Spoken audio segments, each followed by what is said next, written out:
Assalomu alaykum aziz kuzatuvchilar. Bugun men brizol tayyorlab ko'rsatmoqchiman. Juda ham mazali va shirin taom birgalikda tayyorlaymiz hozir. Amiraxon bilan birgalikda shirin taom tayyorlaymiz mazali. Hozir chesnok bilan piyozni tyorkadan o'tkazib qiymamizga solib olamiz.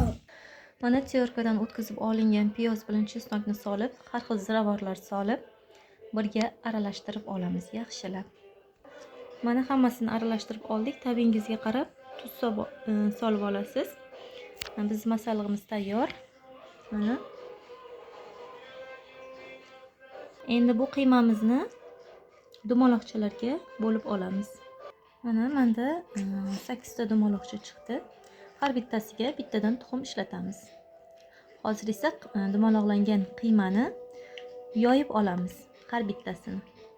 Mana men asal qizim bilan birgalikda, mana katta yordamchim bilan birgalikda tayyorlayapmiz. Mana shunaqa dumaloqlikda yoyib oldim. Endi bitta tarelkaga tuxum chaqib, ustidan buni qo'yib olamiz va skоворodkada pishirib olamiz. Mana tuxumni chaqib oldim.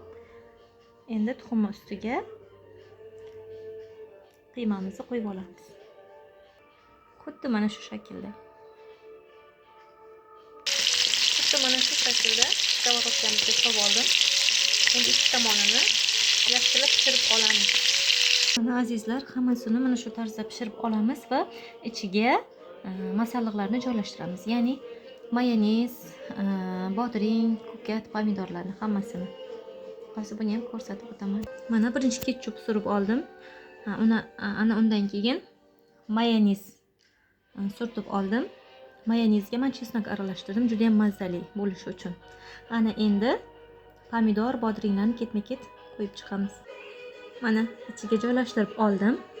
Ana endi buni o'rab olamiz chiroyli qilib. Mana shu shaklda o'rab olinadi. Mana juda ham mazali ovqat bo'ldi bu. Buning nomi brizol. Juda ham mazali va juda ham shirin bo'ladi. Albatta tayyorlab ko'ringlar. Biz qizim Amiraxon bilan birgalikda qilayotgan edik. Menga gap berib turgan edi. Men tayyorlab pishirib bo'lgunimcha qizim uxlab qolibdi. Hammangizga yoqimli ishtaha.